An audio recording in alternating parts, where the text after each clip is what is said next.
Hello guys and welcome to my Hunt Showdown console tips video. In this video I'm going to show you some tips that I've learned based on the experience that I've gained throughout the recent months of playtime on PS4.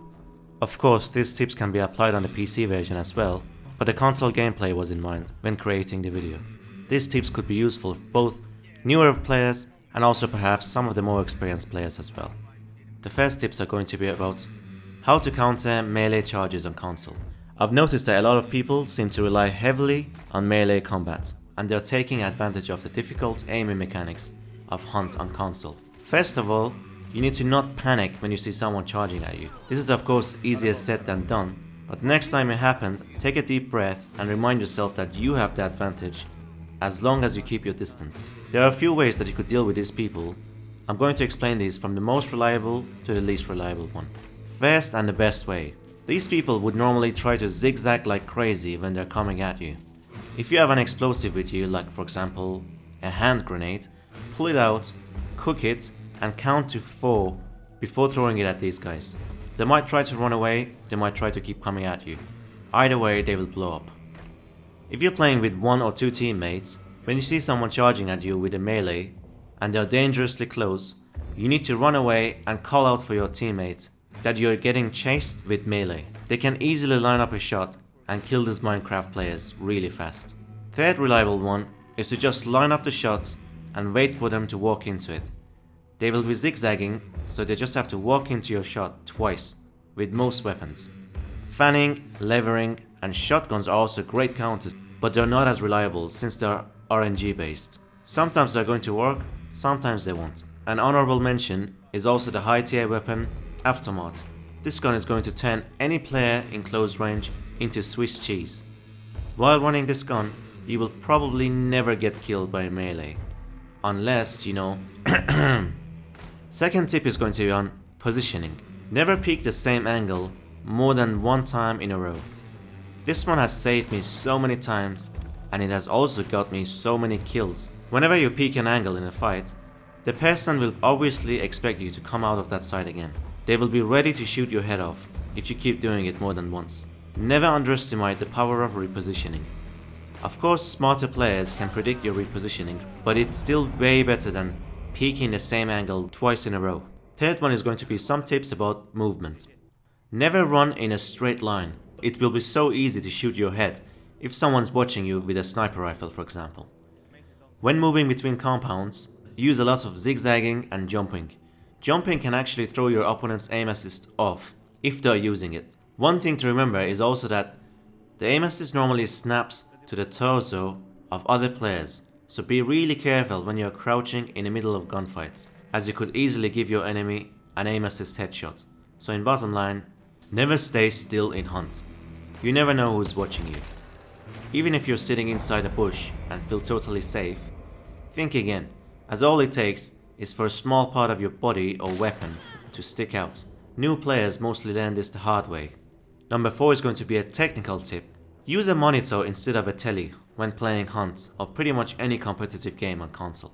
Most tellies, even with the so-called gaming mode on, still have an input delay when it comes to what you press on your controller and what you see on your screen. All telly players are in a disadvantage by default compared to others who play on a gaming monitor. A 4K monitor with 1 millisecond response time can be a great investment both on this generation and for the upcoming consoles. When I started playing Hunt on console, I used the television, and when I eventually swapped to a monitor, I could visually see and feel the improvement in my aiming. The fifth one is going to be some tips on consumable items. If you're playing with teammates in duos or trios, make sure to have at least one team member to always bring a sticky bomb along. This can save you so much time, as it will often take most of the boss's health and you can then finish it off easily. Another piece of consumable that is going to be very useful, especially after the upcoming 1.4 updates, is going to be the antidote shot. This consumable will last for the whole match and it will protect you from poisoning. It is very frustrating to be attacked by a hive lady when you're fighting other hunters. Good thing about bringing this equipment is that you can just use it at the beginning of the match and then open the first consumable box that you see to replace that empty spot with another throwable. You could of course also loot consumables from dead hunters. If for some reason you don't like the throwable that you get out of the loot, throw it in the water if possible, as it won't make much noise, and you can look for another consumable box instead. The sixth one is going to be a combat tip while in close quarter gunfights. Never underestimate the power of hip firing in close range. When you're in close quarter combat, always try to remember that you're more likely to get a kill on the opponent when hip firing than when aiming down sights, especially if you have a slower ADS sensitivity. If you are using the gunslinger settings, you need to learn the habit of not holding the aim button in close range and rely more on hip firing. When hip firing, note that crouching would make you more accurate as it tightens the spread, but is also a high risk that you should only take when you really need to. You should mostly try to do this when the enemy is not facing you, for example. Number 7 is going to be some tips on decoy fuses. The decoy fuses work wonder when you need to flush an enemy out from a cover or just simply throw it in a building or behind walls to see if you hear anyone running. This tool works great for flushing people out or just simply getting information through listening. The way I really like to use decoy fuses is to throw it near the enemy and then push them when they are distracted or when they are trying to run away, so I can shoot them in the back. Number 8 is going to be a general combat tip. Don't panic when you get shot once. If you have cover really close by, sure, go ahead and run behind the cover to heal up. But if for some reason you've been caught in the open and you don't have any covers nearby, just keep up the fight until your last HP. Your enemies won't expect this, and in the bayou, you never know what happens. Okay, you've already been hit once, and you might die soon, but never turn your back against the fight, hoping to heal up in the middle of a field or getting away. You will probably get yourself killed. Last one is going to be a tip regarding the stronger AI variants in the game, like Armored, Concertina Armored, and Hives. Make sure to always carry fuses with you. They are very cheap, and they are extremely handy when dealing with Armored and Hives. Just be careful with using them at night time, as they are really bright.